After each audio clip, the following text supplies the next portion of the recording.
tarde, sou a enfermeira Dariane, venho ministrar a aula de cuidados de enfermagem no pós-operatório de tireoidectomia. Esse estudo, ele vem com uma assistência, de enfermagem no pós-operatório da tireoidectomia, com o objetivo de desenvolver, capacitação e adequação nos cuidados de enfermagem a esse paciente e auxílio à família do paciente, Evolui também com técnicas e habilidades, para a capacitação também de uma equipe composta por todos os membros da saúde. A tireoidectomia ela é um procedimento cirúrgico, invasivo, por meio de uma incisão na parte frontal do pescoço, para a retirada ou parcial ou total da glândula da tireoide. Existem dois tipos de tireoidectomia, a total, que é a remoção total da glândula danificada, ou a tireoide parcial, que remove apenas um dos lados da glândula que foi atingida por alguma patologia. O câncer de tireoide ele é o mais comum da região da cabeça e pescoço, e ele afeta 3 vezes mais as mulheres do que os homens, devido à sua carga hormonal. E pelo INCA, ele é considerado o 5º tumor mais frequente. E as indicações para esse procedimento, ela é baseada se o paciente apresenta um diagnóstico de câncer de tireoide ou de algum tipo de tumor, sendo ele benigno ou maligno. O bócio tóxico, que significa a dilatação da cervical ali do paciente, que é a dilatação da glândula, que compromete tanto a respiração, porque devido ao edema, ou a deglutição, ou até mesmo pela estética. Alterações da função, da tireoide, como hiper ou hipotiroidismo, tirotoxicose ou a hipertrofia da glândula. E existe uma assistência de enfermagem também no pré-operatório, quando a gente recebe esse paciente antes do procedimento, que é a verificação dos sinais vitais a cada 6 horas desse paciente, orientar ao paciente conforme a prescrição médica o início do jejum, que o paciente precisa iniciar aproximadamente 8 horas antes, do procedimento. Se atentar ao uso de anticoagulantes e orientar o paciente sobre isso, porque existem pacientes que fazem uso contínuo de anticoagulante por algum motivo de saúde e quando realizar a cirurgia ele precisa suspender esse uso pelo menos 4 dias antes da cirurgia, para evitar o risco de sangramento excessivo na hora da cirurgia. Realizar o banho de clorexidina antes da cirurgia, para que ajude na asepsia da pele do paciente.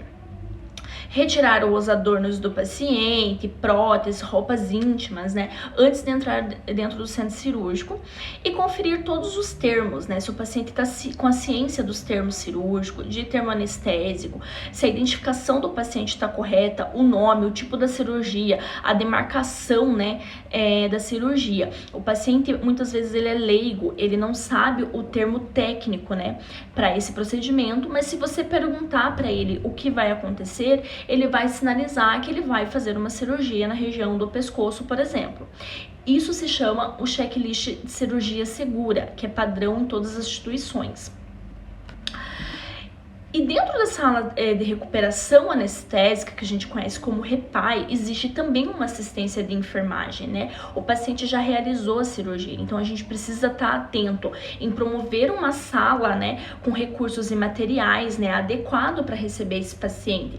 Se o monitor de dados vitais do paciente está, equipado para a gente avaliar, se eu tenho materiais para fazer um curativo se precisa, materiais de sondagem, tudo isso é necessário. Eu preciso prestar assistência para o paciente submetido à anestesia. O paciente acabou de acordar, muitas vezes não vai estar orientado, muitas vezes vai estar agitado, vai reclamar de dor e a gente precisa estar prestando atendimento para esse paciente.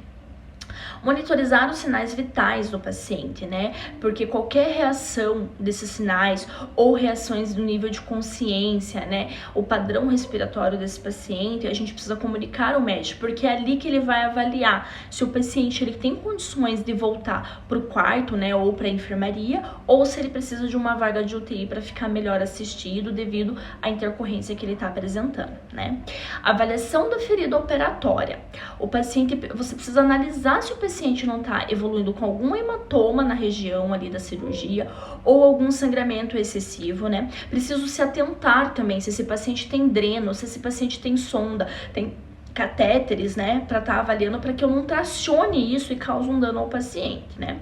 Registrar informações referentes à cirurgia, né, no prontuário do paciente, a identificação do paciente, o procedimento que foi realizado, o tipo de anestesia e se houve ou não alguma intercorrência nesse paciente. E um dos principais, promover conforto para esse paciente.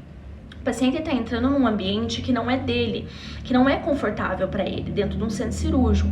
Ele vai estar exposto, ele fica nu para realizar a cirurgia, exposto para todos os profissionais que estão ali. Ele não conhece essas pessoas para ter intimidade com elas, então acaba causando um pouco de constrangimento e desconforto para ele, muitas vezes até medo, devido até à doença que levou, né, a patologia que levou ele para esse procedimento, né, invasivo. Então, a gente precisa promover tranquilidade para esse paciente, um atendimento com qualidade para gerar um conforto a ele. Assistência de enfermagem, né, dentro do pós-operatório, né, que é quando o paciente retorna para o quarto, enfermaria ou dentro de uma UTI. Eu preciso continuar monitorizando os sinais vitais desse paciente. Se ele estiver no quarto, eu vou manter a cada 6 horas essa monitorização. Se ele estiver dentro de uma UTI, eu vou realizar a cada 2 horas, porque ele apresentou alguma intercorrência e eu preciso estar mais atenta, né?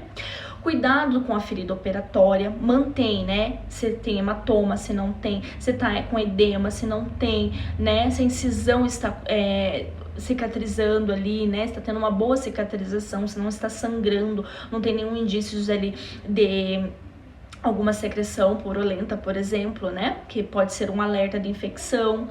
Cuidado com drenos e sondas para não tracionar, para não machucar o paciente, para não ter que ficar invadindo mais o paciente. Se cada acesso, cada sonda que eu perco desse paciente, eu vou continuar invadindo ele, eu vou ter que pegar outra novamente e isso eu posso causar também levando uma infecção para esse paciente. Auxiliar o paciente na ingestão, né, de alimentos, precisa ser líquido, ele não vai conseguir comer sólido nas primeiras horas, né, do pós-operatório dele, e manter a cabeceira a 30 graus, porque ajuda a drenagem de resíduos que fica ali do pós-operatório. E como complicações, né, o paciente ele pode apresentar hemorragias e hematomas ali no local, né, da incisão, então a gente tem que ficar atento. Infecções da ferida operatória, né, se não foi um curativo realizado com as técnicas da asepsia correta, se o paciente foi para casa e não, né, teve esse cuidado, ele pode evoluir até mesmo por uma sepse, né, queloide, que do próprio organismo do paciente acaba gerando, né, essa cicatrização, e a cicatriz vai aparecer porque foi um procedimento, né, cirúrgico ali, então não tem como não gerar uma cicatriz. Ele pode apresentar paralisia nas cordas vocais devido a glândula estar próximo, né, a cordas vocais, ou até mesmo alteração na voz. E o mais comum, né, principalmente na retirada total da glândula, que é a hipocalemia, que é o que? A falta de cálcio no organismo. O paciente vai começar a apresentar cãibras, vai começar a apresentar tremores, e isso é um sinal de hipocalemia. Então a gente precisa rever isso, porque a falta da glândula causa isso nesses pacientes. E pode até mesmo evoluir ao óbito. Obrigada pela atenção.